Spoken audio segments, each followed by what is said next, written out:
The medical station floated in the darkness between stars. It was called Solace, and it was one of the largest healing centers in the known galaxy. Thousands of doctors worked there. They came from dozens of different worlds. They spoke hundreds of languages. They had skin colors that humans could not even name. And among all of them, there was only one human. Her name was Park Yuna. She stood at her station in the emergency ward, checking supply levels on a glowing screen. Around her, the Lumari doctors moved like dancers. They were tall and thin, with skin that looked like pale glass. Underneath that skin, their blood glowed with soft golden light. When a Lumari was healthy, they shone like lanterns. When they were sick, their light grew dim. It was beautiful and strange, and Yuna had never gotten used to it. "Human," said a voice behind her. "You are blocking the supply cabinet." Yuna stepped aside without looking. She knew that voice. It belonged to physician Oren, the head doctor of this ward.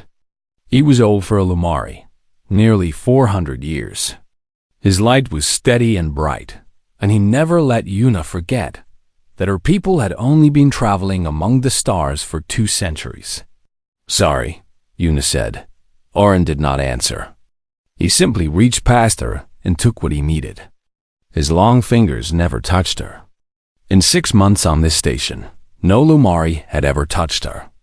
They were too polite for that, too careful, too afraid of contamination from a species they considered primitive. Yuna returned to her work.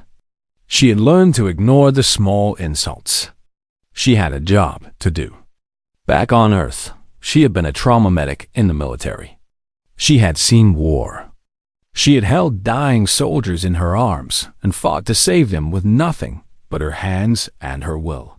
Here on Solace, the Lumari gave her simple tasks: inventory, cleaning, watching, and learning.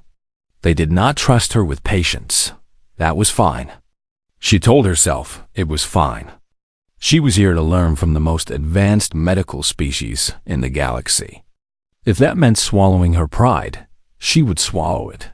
The shift was quiet. Most shifts were quiet. The Lumari did not have emergencies the way humans did. Their medicine was based on prediction. They could see illness coming weeks or months before it arrived. They treated problems before they became problems. It was perfect. It was clean. It was everything human medicine was not. And then the alarms began to scream. Yuna's heart jumped. Red lights flashed across the ceiling. The calm, musical voice of the station computer spoke in the Lumari language, then repeated in Galactic Common so that Yuna could understand. Emergency incoming. Trauma Bay 3. All available physicians respond. Oren was already moving. The other doctors followed him, their golden light flickering with what Yuna guessed was concern. She hesitated for only a moment. Then she followed to. The trauma bay was chaos. Not the loud chaos of a human hospital, with shouting and running and blood on the floor. This was Lumari chaos. Silent. Tense. A dozen doctors standing around a table, staring at their instruments. Their lights pulsing in confused patterns. On the table lay a child. She was small. Maybe 6 or 7 years old by human standards. Her skin was like clear crystal, and through it Yuna could see the delicate structures inside her body. Organs that looked like frozen flowers. Bones that sparkled like ice. And blood, golden blood, that should have been glowing bright. It was not glowing bright. It was barely glowing at all. What happened? Oren demanded. A Vorani nurse named Keth answered. He was tall and thin, with hard shell-like skin and eyes that reflected the emergency lights. Accident in the docking bay. A cargo container fell. She was underneath. Her core crystal is fractured, another doctor said. The energy is leaking faster than she can regenerate. Yuna pushed closer, trying to see. The doctors did not stop her. They were too focused on the child, on their instruments, on the data streaming across their screens. Run the protocol, Oren ordered. "We have run the protocol," someone answered. 3 times. "There is no solution. That is not possible. The system covers all scenarios. Not this one. The fracture pattern is unprecedented. The cascade failure is too fast. We cannot stop it." Silence fell over the room. Yuna watched the doctors look at each other. She saw something in their glowing faces that she had never seen before. Fear, confusion, helplessness. They did not know what to do. The child's light continued to fade. It was like watching a candle burn down to nothing. Slow, steady, unstoppable. "Perhaps," Keth said softly, "it is simply her time." No one argued. The Lumari believed in acceptance. They believed in grace. When the algorithm said someone could not be saved, they did not fight. They let go. They said goodbye. It was peaceful. It was dignified. It made Yuna want to scream. She pushed forward until she was standing next to the table. The child's eyes were closed. Her small chest rose and fell in shallow breaths. The glow under her skin flickered like a dying star. "How long does she have?" Yuna asked. Oren looked at her with something like surprise. Perhaps he had forgotten she was there. "Minutes," he said. "Perhaps less. And you are just going to stand here? There is nothing we can do. The system has no solution. Then forget the system." The words came out before Yuna could stop them. Every Lumari in the room turned to stare at her. Their lights pulsed with shock, with offense, with something that might have been anger. "You do not understand our medicine," Oren said coldly. "You cannot understand. Your species still cuts open bodies with metal tools. You are primitive. You are guests here only because of political agreements. Do not presume to tell us what to do." Yuna should have stepped back. She should have apologized. She should have remembered her place. But she was looking at the child, at the fading light, at the small hand that had fallen open, palm up, fingers curled like a flower waiting for rain. She thought of Taeyun, her mentor back on Earth. She remembered him standing over a soldier whose heart had stopped, whose brain was dying, whose charts said he was already dead. She remembered what he had said as he reached for the defibrillator. "When death is certain, you are free to try anything." The child's light flickered once more. Weaker now, almost gone. Yuna looked at Oren. She looked at the frozen doctors with their perfect knowledge and their useless protocols, and she made a decision. "Move," she said. No one moved. The Lumari doctors stood like statues, their golden light pulsing with confusion and anger. Yuna could feel their eyes on her. She could feel their judgment. Who was this human to give orders? Who was this primitive creature to speak when their own physicians had fallen silent?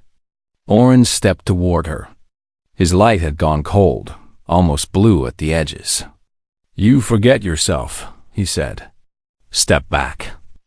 Allow us to handle this with dignity. Dignity will not save her. Nothing will save her. The algorithms are clear. The cascade failure cannot be reversed. We must accept this truth." Yuna looked at him. She had spent 6 months learning to respect the Lumari, learning to admire their medicine, learning to feel small next to their ancient wisdom. But right now, in this moment, she felt something else. She felt anger. "Your algorithms are wrong," she said. The room went completely still. Even the machines seemed to grow quiet. Saying that a Lumari algorithm was wrong was like saying water was not wet. It simply was not done. The Lumari had built their entire civilization on the perfection of their systems. Their mathematics could predict the movement of stars. Their medicine could see disease before it existed. They had not made a mistake in 10,000 years, but they were making one now. Yuna was certain of it. She looked at the child on the table. Her name was Vila. Yuna had heard one of the doctors say it. Such a small name for such a small girl. The light under his skin was almost gone now. Just a faint shimmer, like the last rays of sunset before darkness took the sky. Her core crystal is fractured, Una said. The energy is leaking out. That is the problem, yes? Keth, the Varani nurse, nodded slowly. His insect-like eyes watched her with curiosity. That is correct. The fracture cannot be sealed. The crystal matrix is too delicate. Any attempt to repair it would cause further damage. Then do not repair it. Stop the leak another way. Orin made a sound of disgust. You do not understand what you are saying. A Lumari core crystal is not like human tissue. It cannot be patched or bandaged. It is a quantum structure. It exists in multiple states at once. There is no physical method to seal it. There is no Lumari method, Una corrected. That is not the same thing. She moved toward the table. The doctors parted for her, too shocked to stop her. She looked down at Vela's small body. Through the crystal skin, she could see the damage. A tiny crack in something that looked like a frozen star, deep in the girl's chest. Golden light was seeping from that crack like blood from a wound. The Lumari were right about one thing. Their own tools could not fix this. Their light beams were too precise. Their nanosurgeons were designed for perfection, and perfection could not handle chaos. This wound was chaos. It was random. It was ugly. It was exactly the kind of thing human medicine dealt with every single day. I need sealant compound, Una said. The universal bonding agent we use for hull repairs. That is not a medical supply, Kath said. I do not care what it is. Bring it to me. This is madness, Orin said. You cannot put construction materials inside a child. The contamination alone would... Would what? Kill her faster? Una turned to face him. Her heart was pounding. Her hands were shaking. But her voice was SD. The monitors kept beeping. Each sound was a countdown. Each number was a step closer to the end. Una stared at the screens, her mind racing through everything she had ever learned about medicine, about biology, about the desperate art of keeping people alive when everything said they should die. The sealant had worked. The crack was closed. But Vela's core crystal was almost empty. It was like a battery that had been drained to nothing. The Lumari body needed that energy to function. Without it, the organs would fail one by one. The crystalline structures would go dark. The child would fade away like a star burning out. Is there any way to recharge a core crystal? Una asked. The doctors looked at each other. Keth was the one who answered. No. The core crystal generates its own energy throughout a Lumari's life. It is self-sustaining. There is no external method to restore it. Why not? Because it has never been necessary. Our medicine prevents such injuries. This situation should not exist. But it does exist. So there must be a solution. Orin stepped forward. His anger had faded into something colder. Something like resignation. You do not understand. A Lumari core crystal is unique to each individual. It vibrates at a frequency that cannot be matched. Even if we could transfer energy from another Lumari, their frequencies would not align. The energy would be rejected. It would cause more harm than good. Una looked at the child. Vela's breathing was getting weaker. Her small chest barely moved. The faint glow under her skin flickered like a candle in the wind. What about non-Lumari energy? Una asked. The room fell silent. Every doctor turned to look at her. Their golden lights pulsed with something between confusion and horror. Explain, Orin said. Una's mind was working faster now. She remembered her training back on Earth. She remembered the classes on xenobiology, on the different ways that alien species powered their bodies. The Lumari used crystalline energy, pure and focused. The Varani used chemical processes, like insects on Earth. And humans? Humans used bioelectricity. The nervous system was basically a network of electrical signals, messy and chaotic and incredibly powerful. Human nervous systems generate bioelectricity, Yuna said. It is how our brains and bodies communicate.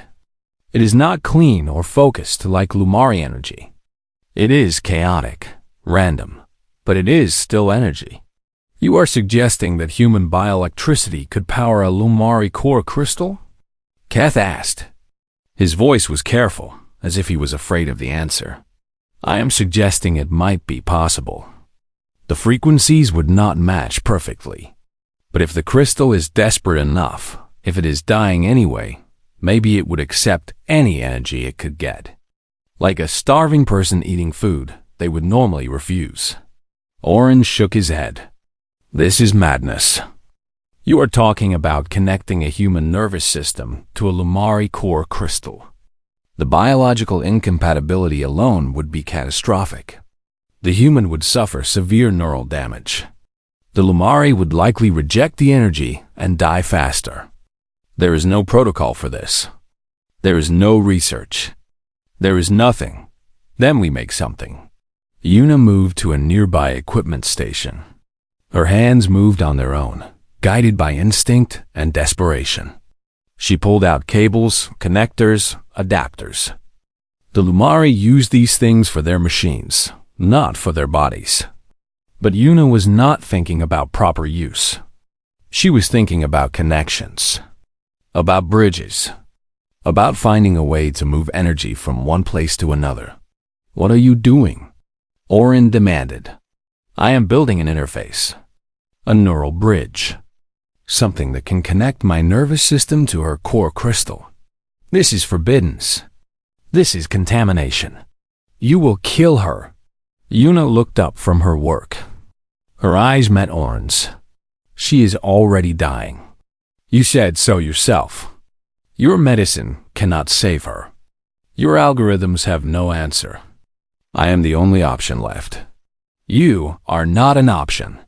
You are a human. Your biology is primitive. Your medicine is crude. You have been here 6 months, and we have not trusted you with a single patient. And now you want us to let you experiment on a child. The words stung. They were meant to sting. But Yuna had faced worse. She had faced death.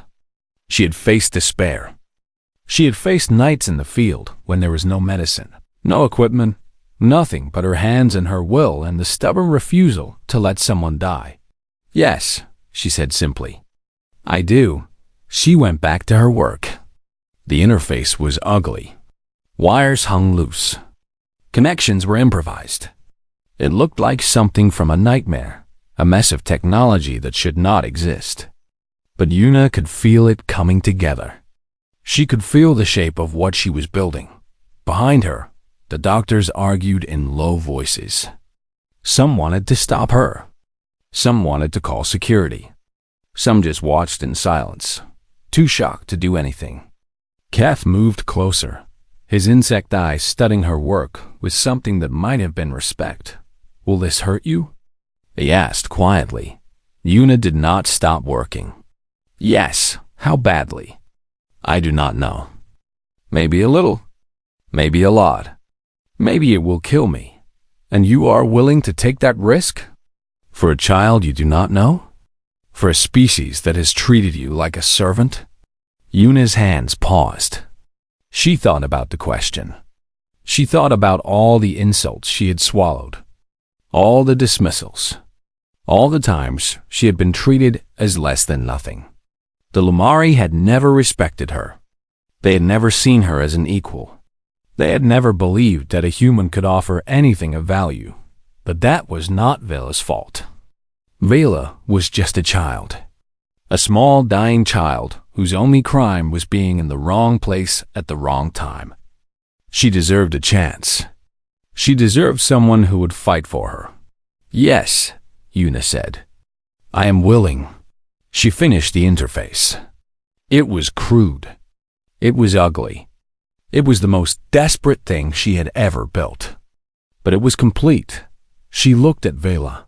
The child's light was almost gone now. Just a faint shimmer, like the last ember of a dying fire. There was no more time for arguments. No more time for protocols. No more time for anything except action. Yuna attached one end of the interface to her own arm. She felt the cold metal press against her skin. She felt the tiny needles slide into her flesh, connecting to her nervous system. Pain flared up her arm, sharp and hot. Then she attached the other end to Vela's chest, right above the sealed crack in her core crystal. The connection was made. Yuna closed her eyes. She took a deep breath. And then she let her energy flow. The pain hit her like a wave. It was not the sharp pain of the needles. It was deeper, wider. It felt like her entire body was on fire. Like every nerve was screaming. Like her brain was being torn apart and put back together at the same time. She heard someone shouting. She heard alarms going off. She heard Oren's voice, angry and afraid. But she could not focus on any of it. She could only focus on the connection, on the flow of energy, on the desperate attempt to give a dying child the spark of life. Through the chaos, she felt something else. A presence. Small and frightened. Lost in the darkness. Vela.Yuna reached out with everything she had. Not with words. Not with thoughts. Just with feeling. With warmth. With the simple, stubborn message that humans have been sending to each other since the beginning of time. You are not alone. I am here. Hold on. And somewhere in the darkness, something took her hand. The world became fire and light. Yuna could not see the medical bay anymore. She could not hear the doctors or the alarms or the machines. There was only the connection.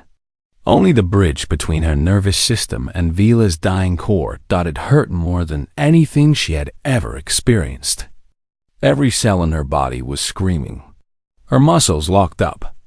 Her heart beat so fast she thought it might explode. But she did not let go. She could not let go. Somewhere on the other side of this pain was a child who needed her. The Lumari watched in horror. Oren had stopped shouting. He stood frozen, his golden light flickering with emotions that had no name. The monitors showed impossible readings. Yuna's bioelectric output was spiking to dangerous levels. Her brain activity looked like a storm. Her vital signs jumped up and down like they could not decide if she was alive or dying. She is killing herself, someone whispered. She is killing them both. Another voice said. Keth moved toward the table. His long fingers hovered over the interface, ready to disconnect it. But he hesitated. He looked at the other monitor, the one showing Vela's condition. And what he saw made him freeze. The child's core crystal was glowing brighter. It was not much. Just a flicker. A tiny spark in the darkness. But it was there. Energy was flowing into her system. Human energy. Chaotic, messy, imperfect energy. And somehow, impossibly, her crystal was accepting it. The transfer is working, Keth said. His voice was full of wonder. The core is absorbing the energy. Oren pushed forward. He stared at the readings as if they were written in a language he did not understand. That is not possible. Human bioelectricity is incompatible with Lumari crystal matrices. The frequencies do not align. The rejection should be instantaneous. And yet it is not. The old physician shook his head. He had lived for 400 years. He had studied medicine for 300 of those years. He had never seen anything like this. Human energy flowing into a Lumari core. Two completely different biological systems connected by a crude interface made of spare parts and desperation. It should not work. Every piece of scientific knowledge said it should not work. And yet Vela's light was growing brighter. Her pulse was getting stronger. The cascade failure was slowing down. Inside the connection, Yuna fought to stay conscious. The pain was beyond description. It felt like her body was being ripped apart at the atomic level. Every nerve was on fire. Every thought was a struggle. She wanted to scream, but she had forgotten how to use her voice. She wanted to let go, but her hands would not obey. She felt Vela's presence more clearly now. The child was scared, confused, lost in a darkness that had no end. She did not understand what was happening. She only knew that something warm was reaching for her. Something that felt like sunlight. Something that felt like a hand holding hers. Yuna pushed harder. She gave more. She felt her own reserves dropping, her own energy fading. But she did not stop. She could not stop. Not when she could feel Vela reaching back. Not when she could feel that small spark of hope growing stronger. Memories flooded through the connection. Not just feelings, but images. Fragments of lives that did not belong together. Yuna saw herself as a child, running through green fields on Earth. She saw her mother's face, warm and kind. She saw Taeyeon teaching her how to stop a wound, how to read a heartbeat, how to never give up even when death was certain. And she saw Vela's memories too. A bright room filled with light. A father's voice, deep and calm. Playing with other Lumari children in gardens made of crystal. Looking up at the stars and wondering what was out there. The two streams of memory mixed together. Human and Lumari. Chaos and order. For a moment, Yuna could not tell where she ended and Vela began. They were connected in a way that should have been impossible. Two minds. Two hearts. One desperate fight for survival. Then Yuna heard a voice. Small, afraid, but clear. Who are you? It was Vela, speaking through the connection. Her consciousness was returning. The energy transfer was working. Yuna tried to answer, but words were too hard. Instead, she sent feelings, warmth, safety, the message that everything was going to be okay. The promise that she would not let go. Vela's fear began to fade. Her presence grew stronger. The darkness around her started to retreat, pushed back by the light that was flowing into her core. In the medical bay, the doctors watched the monitors in silence. Vela's energy levels were rising, slowly but steadily. Her core crystal was no longer dying. It was healing. It was impossible, and yet it was happening right in front of their eyes. But Yuna's readings were getting worse. Her body was not meant for this kind of transfer. Her nervous system was overloading. Her heart was struggling to keep up. She was giving too much, too fast, and she was running out of time. The human is going to die, Oren said. His voice was flat, factual, but there was something in his eyes that had not been there before. Something that looked almost like respect. Should we stop it? Kath asked. Oren looked at the two figures on the table. The human woman with her eyes closed and her body shaking. The Lumari child whose light was slowly returning. They were connected by a bridge of wire and will, and neither of them was letting go. I do not know, Oren admitted. I do not know what we should do. Yuna could feel herself fading. Her vision was going dark. Her thoughts were slowing down. She had given almost everything she had. Her body was shutting down. Her heart was struggling. Her brain was crying out for rest, but Vela was not ready yet. Her core was still too weak.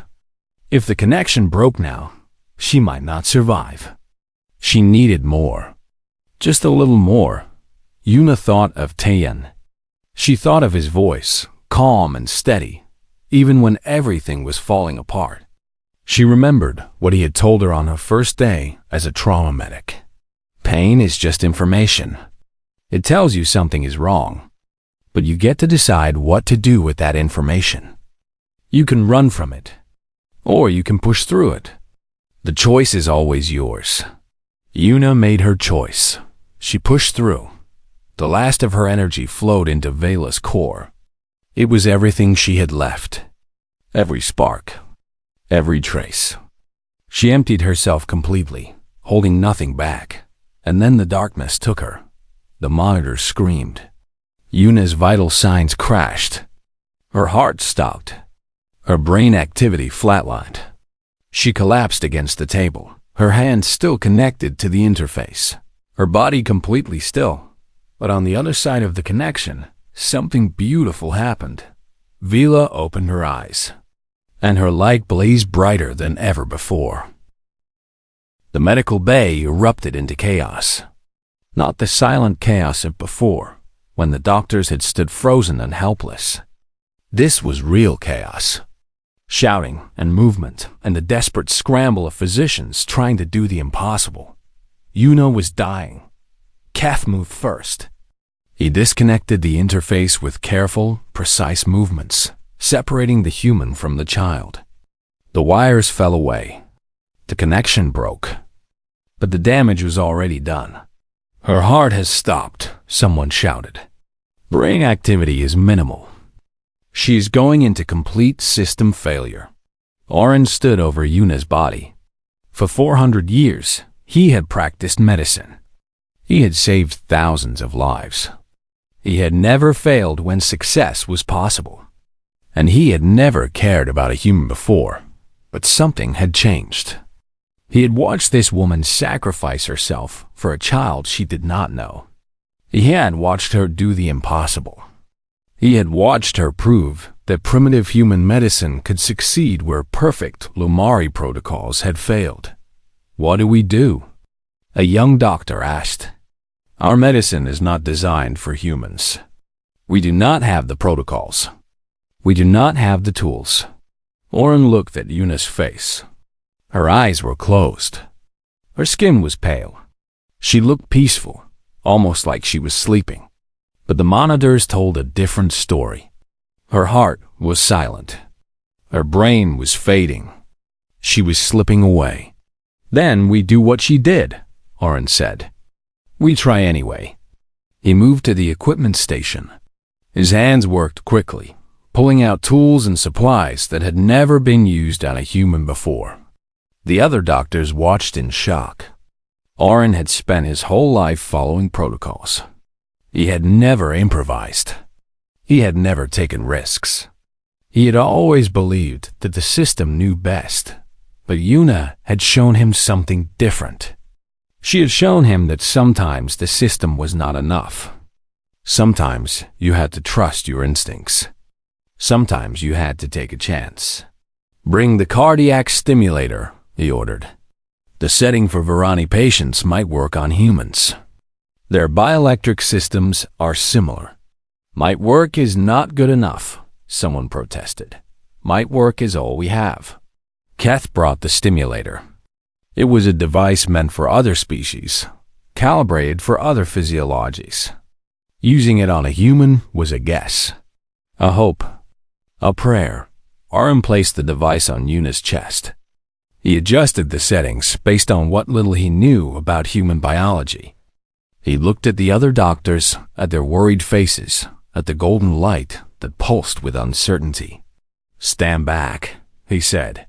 He activated the stimulator. Yuna's body jerked. The energy surged through her, raw and powerful. The monitors flickered. For a moment, nothing happened. The flat line continued. The silence stretched on. Then, like thunder breaking through clouds, her heart beat. One beat. Then another. Then a third. Weak and unsteady, but real. She is coming back, Kath said. Her heart is responding. Oren did not stop. He kept working. He applied neural stabilizers, adjusted the energy levels, fought to bring Yuna's body back from the edge of death. The other doctors joined him. For the first time in their lives, they were not following protocols. They were improvising. They were taking risks. They were doing what Yuna had done. They were refusing to give up. Minutes passed. The struggle continued. Yuna's heart grew stronger. Her brain activity returned. Color came back to her face. She was fighting. Even unconscious, even broken, she was fighting to survive. Finally, after what felt like hours, her vital signs stabilized. Her heart beat steadily. Her breathing was even. She was alive. Oren stepped back from the table. His hands were shaking. His golden light flickered with exhaustion. He had never worked so hard in his life. He had never felt so uncertain. He had never been so afraid. But he had succeeded. They had succeeded. Together. On the other table, Vila was sitting up. Her light was strong and bright, brighter than it had ever been. The sealant in her core crystal had held. The energy that Yuna had given her had taken root. She was healed. Completely and totally healed.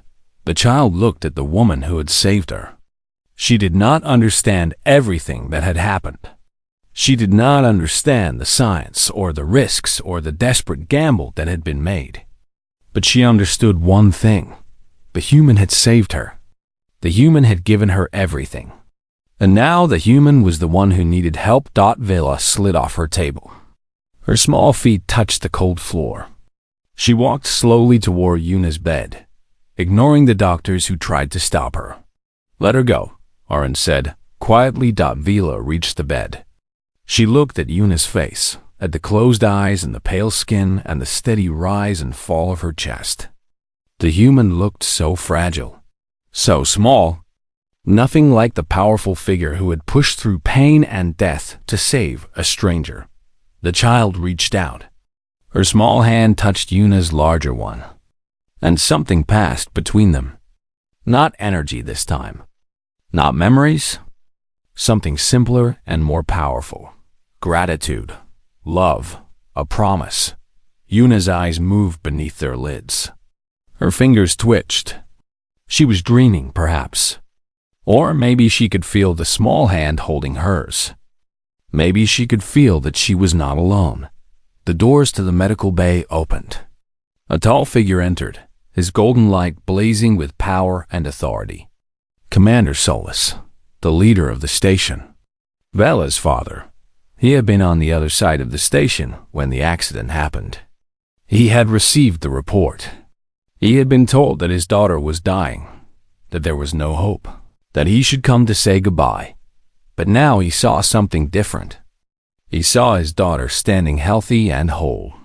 He saw a human woman lying on a medical bed. And he saw his own physicians looking at that human with something he had never seen before. Respect. What happened here? Solus demanded. Oren stepped forward. He bowed his head in the formal Lumari greeting. But when he spoke, his voice was different, humbler, more honest. "Your daughter was dying," he said. "Our medicine could not save her. But the human could." She connected herself to Vila's core crystal. She gave her own energy to keep your daughter alive. She almost died doing it. Solus looked at Yuna. He looked at his daughter. He looked at the crude interface still lying on the floor. The ugly thing of wires and hope that had done the impossible. "A human saved my daughter?" "Yes, Commander. A human saved your daughter." Solus walked slowly toward the bed. He had lived for centuries. He had commanded fleets and stations and armies. He had believed that humans were primitive, that they were children stumbling through a galaxy they did not understand.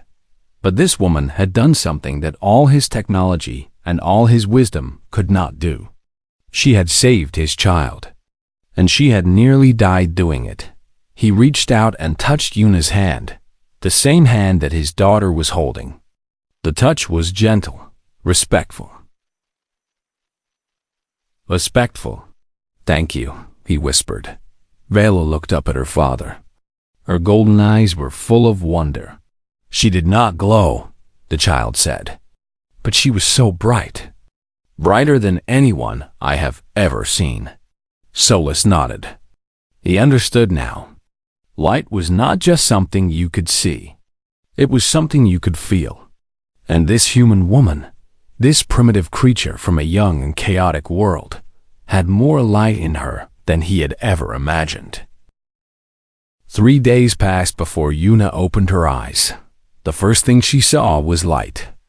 Not the harsh light of medical equipment, but something softer, warmer. A gentle golden glow that seemed to fill the room like sunrise.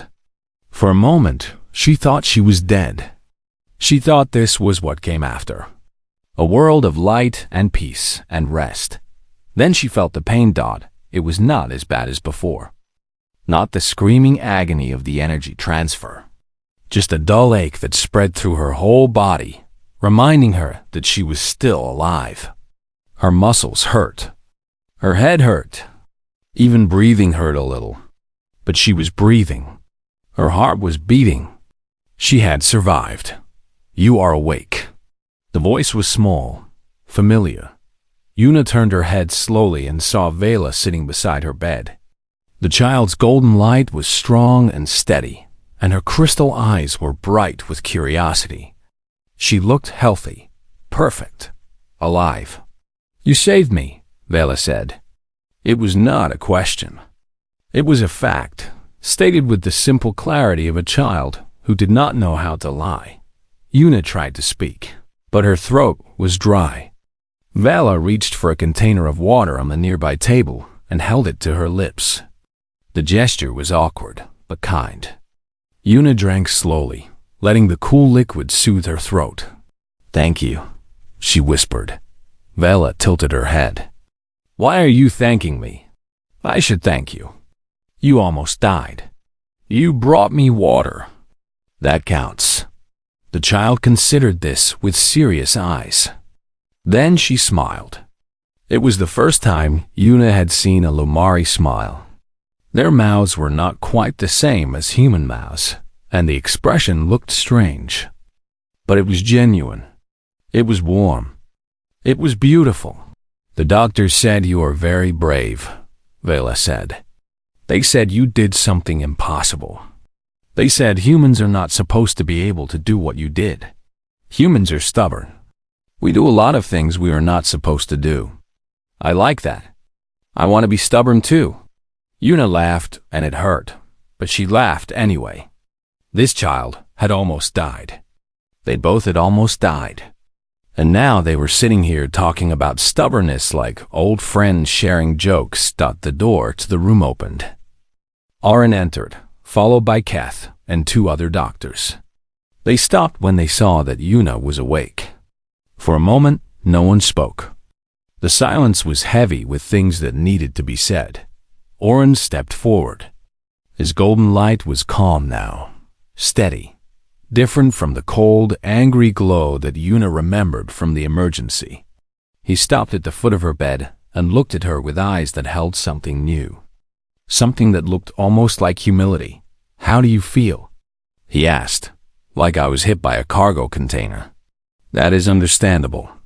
Your body went through severe stress. The energy transfer damaged many of your neural pathways. We have repaired what we could, but there may be lasting effects. Yuna nodded. She had expected that.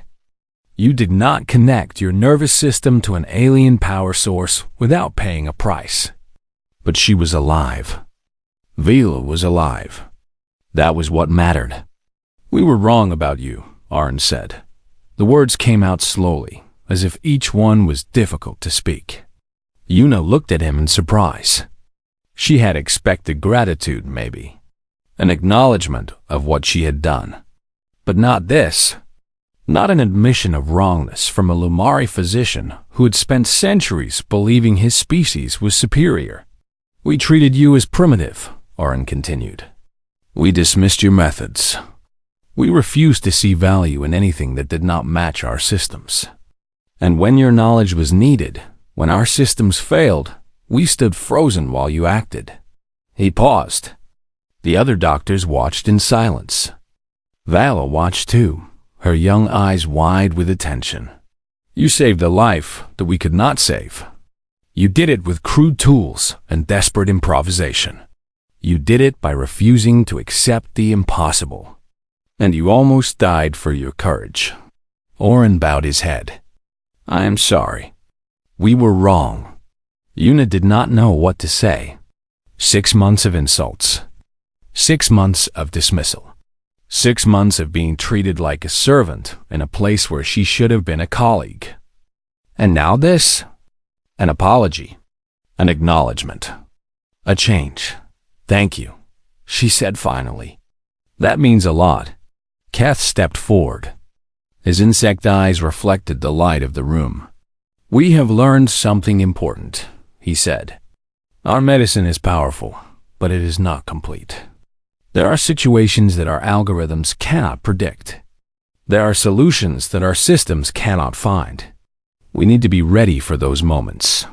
We need to learn from humans, Oren added. From your chaos. From your stubbornness. From your refusal to accept defeat. Una smiled weakly. Humans do not have all the answers either. We make mistakes. We fail. We get things wrong all the time. Yes, but you try anyway. That is what we forgot. We became so focused on perfection that we forgot how to try. The door opened again. Commander Solus entered the room. His presence changed the atmosphere immediately. Everyone stood straighter. Everyone paid attention.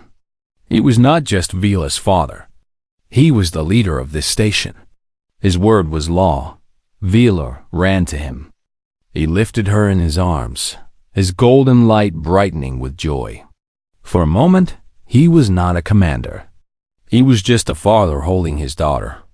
A father who had almost lost everything. Then he looked at Una.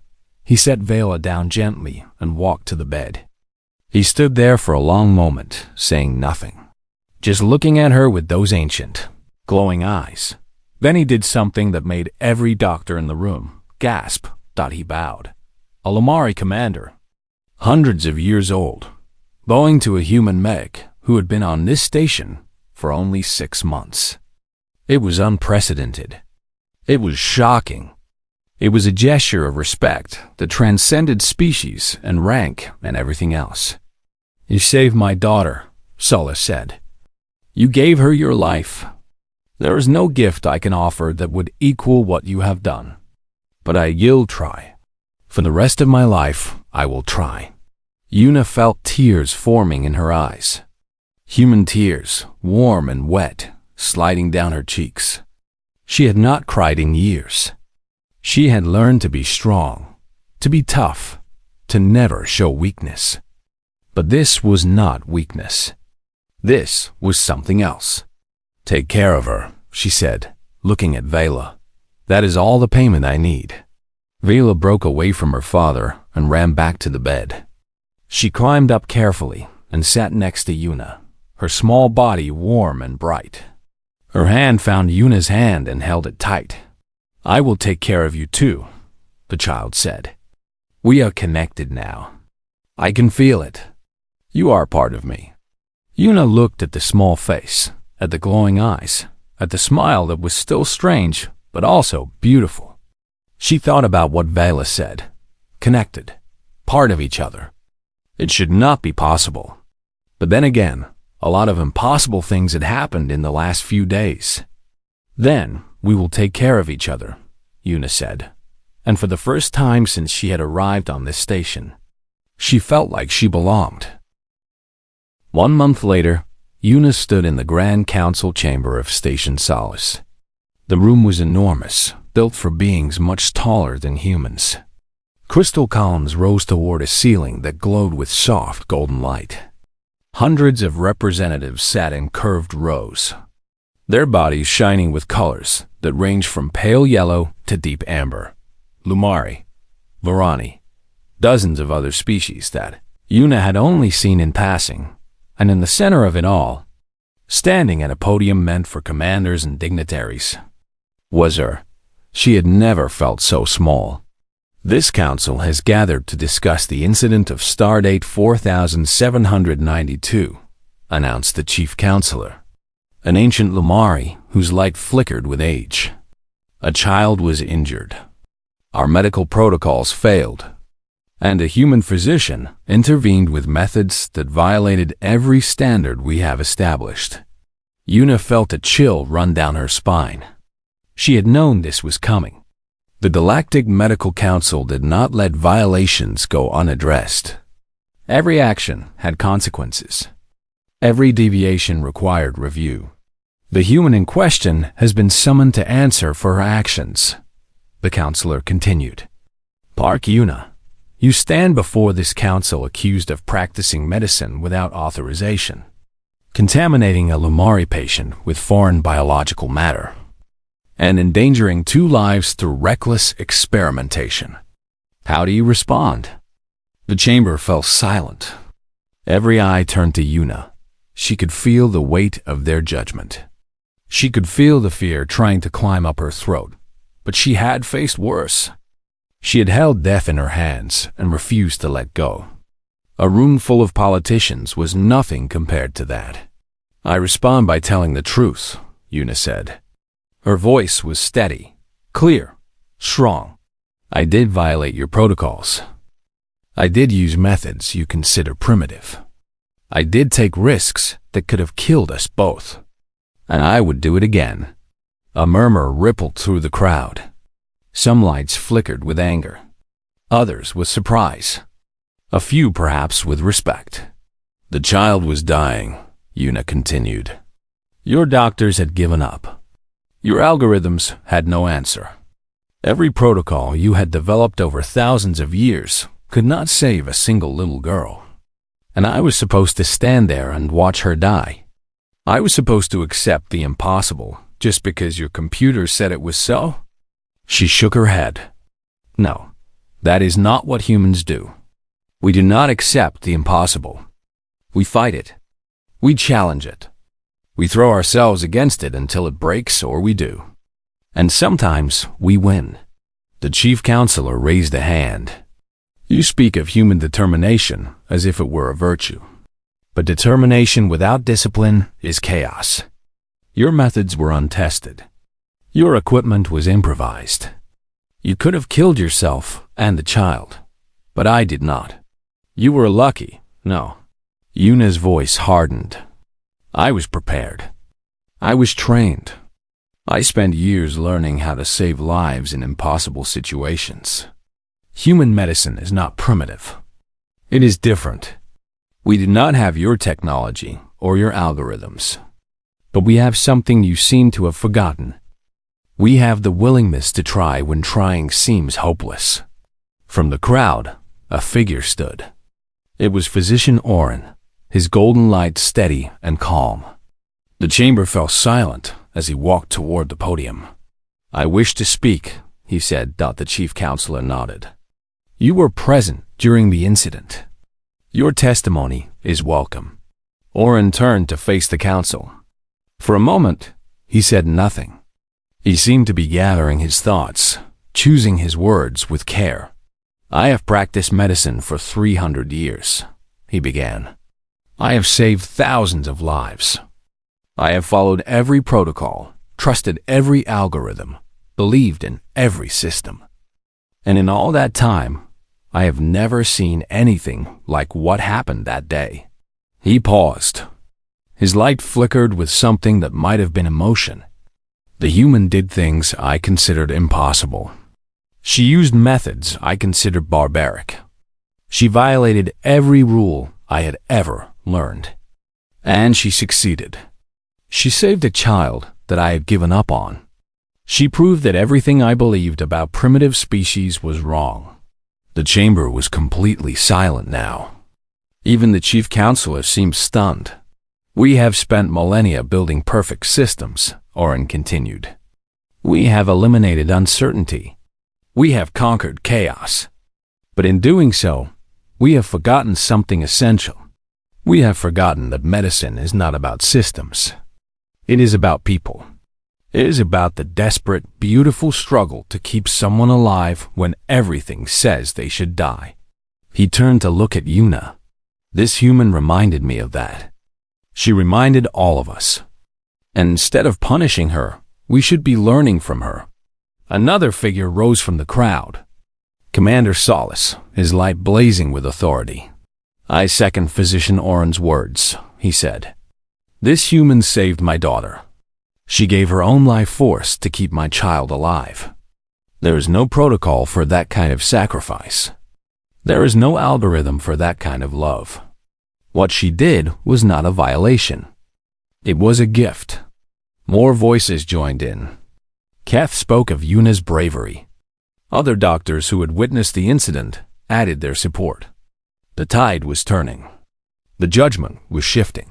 The chief counselor raised both hands for silence. The chamber slowly quieted. It is clear that this matter is not as simple as it first appeared, the counselor said. The humans' actions were unauthorized, but they were also successful. They revealed weaknesses in our systems that we had never considered. They showed us that there are situations our protocols cannot handle. The ancient Lumari paused. When he spoke again, his voice was different, softer, more thoughtful. Perhaps it is time for us to learn from younger species, to incorporate their chaos into our order, to accept that perfection is not the only path to healing. He turned to Yuna. Park Yuna, this council finds you not guilty of any wrongdoing. Your actions saved a life. They will be studied, analyzed, and incorporated into our medical systems. From this day forward, emergency protocols will include what we shall call the Yuna Doctrine, the willingness to try when all hope seems lost. Yuna felt the weight lift from her shoulders. She had not realized how afraid she had been until the fear was gone. Tears threatened to spill again, but she held them back. There would be time for tears later. For now, she stood tall. "Thank you," she said. "But I did not do this alone. The doctors who saved me afterward, they learned to improvise too. They proved that your species can adapt when you choose to. The Yuna Doctrine should not just be about humans. It should be about all of us, working together, learning from each other, refusing to give up." The chief counselor nodded slowly. Wise words. Perhaps we have been too proud, too certain of our own superiority. Perhaps it is time to listen to voices we have long ignored. After the council session ended, Yuna walked through the corridors of Station Solace. The lights seemed brighter now. The air seemed fresher. Everything felt different. She found Viola waiting for her in the observation deck, looking out at the stars. The child turned when she heard footsteps. Her face lit up with a smile. "I knew they would not punish you," Vela said. "You are a hero. Heroes do not get punished." Yuna sat down beside her. "I am not a hero. I am just stubborn. That is what heroes are. Father told me. Heroes are people who are too stubborn to let bad things happen." Yuna laughed. It still hurt a little, but less than before. Her body was healing. Her strength was returning. Soon she would be back to work, back to saving lives. But now, in this moment, she just wanted to sit with this child who had become so important to her. What happens now? Val asked. Why Yuna looked out at the stars. Billions of lights. Billions of worlds. Billions of people she had never met and probably never would. But somewhere out there, other humans were being underestimated. Other humans were being called primitive. Other humans were waiting for their chance to prove what they could do. "Now we keep going," Yuna said. "We keep learning. We keep trying. And we keep showing the galaxy what humans can do." Vila reached out and took her hand.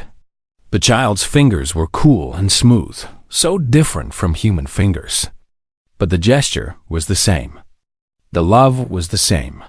"Your blood does not glow," Vela said softly. "But you are the brightest thing I have ever seen." Yuna squeezed the small hand.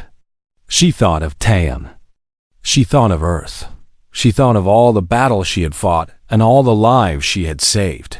And she smiled. "Then let us shine together."